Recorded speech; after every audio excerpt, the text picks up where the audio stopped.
Were You Ever a Child? By Floyd Dell. Chapter 20. Curiosity. Let us, my friends, pass over this unfortunate incident and get on to the next thing as quickly as possible. The next thing on our program is truth. The one who best understands truth is undoubtedly the philosopher. Here he is, and we shall commence without delay. Will someone volunteer to conduct the examination? Thank you, madam. Go right ahead. We wish to ask you a few questions. Certainly, madam. What about? About truth. Dear, dear. Whom are you addressing? I beg your pardon. It was only an exclamation of surprise. It has been so long since anybody has talked to me about truth. How quaint and refreshing.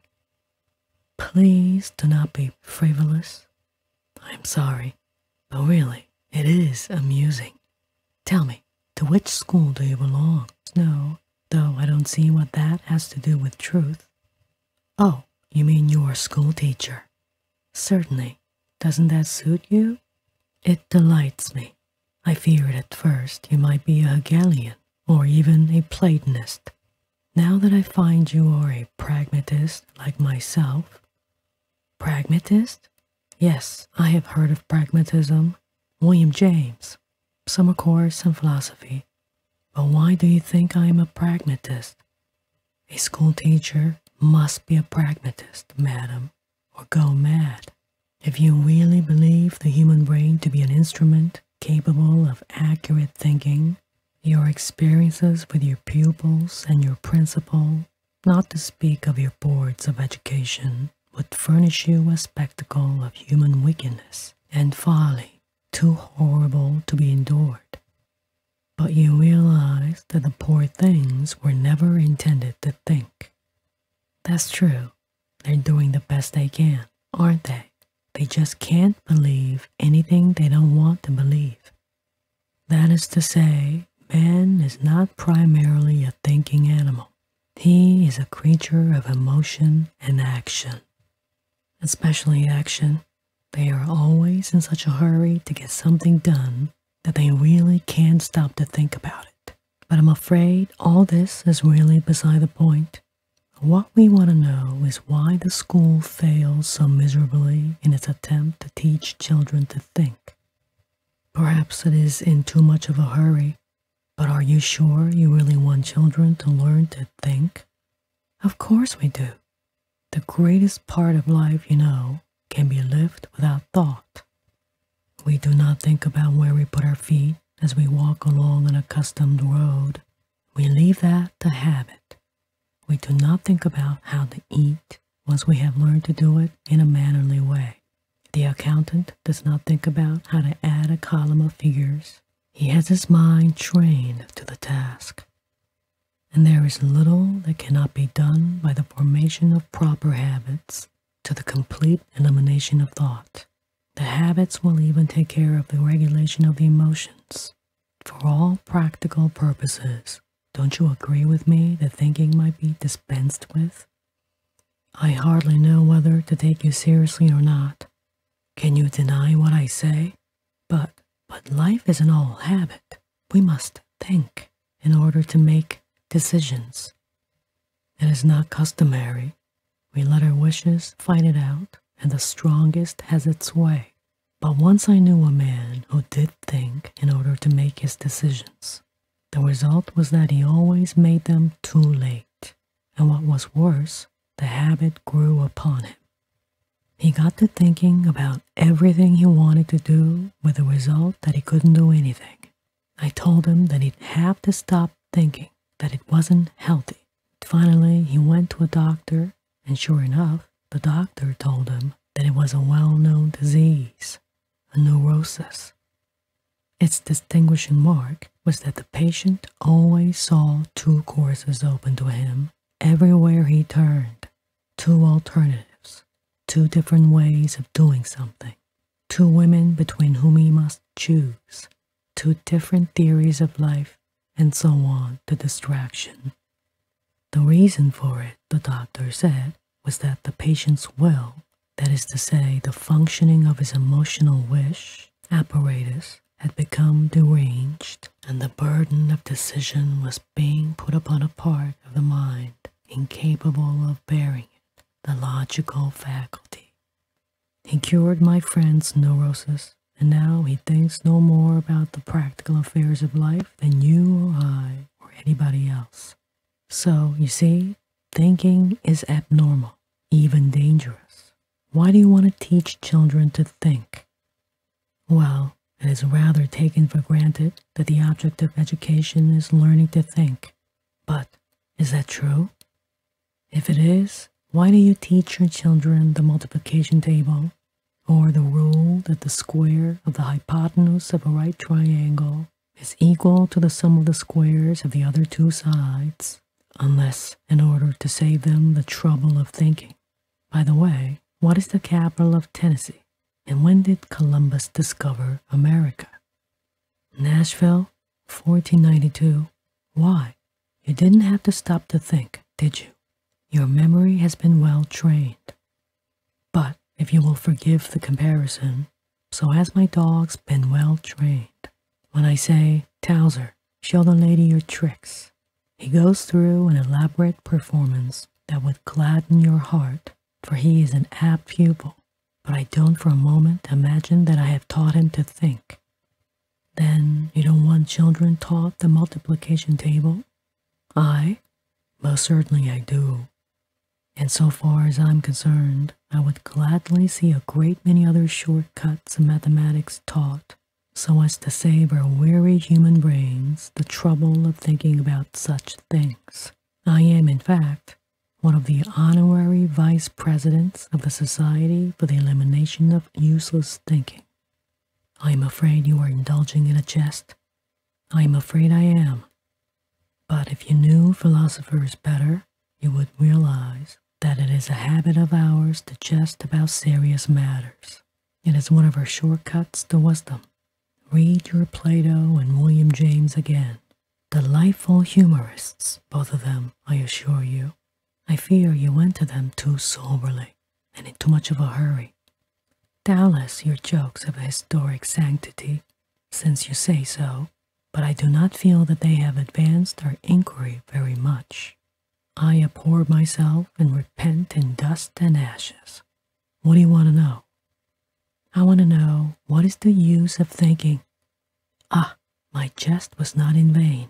If it provoked you to that, I should call that question the evidence of a real thought. Well, what is the answer? Oh, please don't stop. Now that you have made such a good start, think again and answer your own question. Yes? I was thinking of Newton and the apple. If it hadn't been for Newton's ability to think, he would never have formulated the law of gravitation. And what a pity that would have been, wouldn't it? You mean that it makes very little practical difference to us? It would, if the town were being bombarded. The Newtonian calculations are considered useful by the artillery schools. But it is true that it was Newton and not an artillery officer who made them. You mean that the artillery captain would have been too intent on practical matters and in too much of a hurry? Then there's the steam engine, useful invention, the very soul of hurry. Who invented it? Some anxious postilion who thought horses were too slow? Or somebody whose mind was so empty of practical concerns that he could be intrigued by a tea kettle? And by the way, it was Stephenson, wasn't it, who applied the steam principle to locomotion? I have a very poor memory, but I think Watt's engine was just a toy. No practical use whatever. Other people found out the practical uses for it. Arkwright, Fulton, Hoe, etc. I see. The results of thinking may be put to use afterward, but the motive for thinking is not the desire to produce such results. I wonder if that is true. What is the common reproach against philosophers and scientists? that they are impractical. But inventors, did you ever know an inventor? Yes. Was he rich? He starved to death. Why? Because everyone said that his invention was very wonderful, but not of the slightest use to anybody. Yes, it's true. That the results of thinking do not provide a motive for thinking? Yes. Then what is the motive for thinking? Just curiosity, I suppose? Disinterested curiosity? Yes. Then, in the interests of scientific truth, we should cultivate disinterested curiosity? Doubtless. How would you go about doing so? I don't know. By hurriedly thrusting upon the minds of the children in your charge so great a multitude of interests as to leave them no time to wonder about anything? That would hardly seem to be the way to do it, but when Newton looked at his famous apple, was there anyone there who said, "Now, Newton, look at this apple. Look at this apple, I say. Consider the apple. First, it is round. Second, it is red. Third, it is sweet. This is the truth about apples. Now let me see if you have grasped what I've told you. What are the 3 leading facts about apples? What? Don't you remember? Shame on you. I fear I will have to report you to the mayor. Did anything like that happen? Newton was not a child. You should have talked to Newton's family about him. That is just what they said he was. I will admit that if you left children free to wonder about things, instead of forcing the traditional aspects of those things upon their attention, they might not all become great scientists. But are you a great archaeologist? No?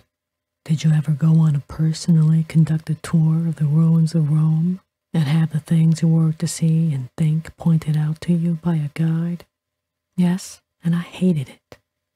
You are not a great archaeologist, and you never expect to be one, and yet you thought you could get more out of those ruins yourself than with the assistance of that pesky guide.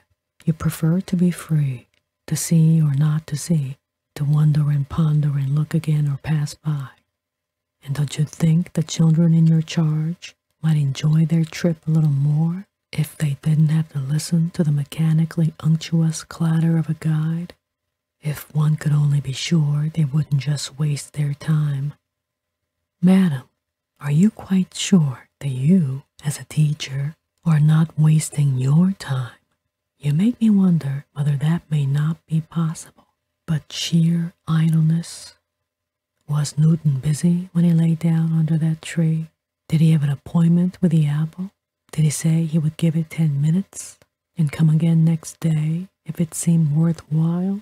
What is disinterested curiosity in plain English? Idle curiosity, I fear. I fear you are right. Then you would say that the way to approach truth in school and out is to cultivate idle curiosity? I did not intend to say anything of the kind, but you compel me to say it. I compel you? Deny it if you wish. I thought you were going to answer my questions, and you have been making me answer yours. That is also an ancient habit of our profession, but since you have now arrived, of your own free will, at an inescapable if uncomfortable conclusion, you can now have no further need for my services, and I bid you all good day.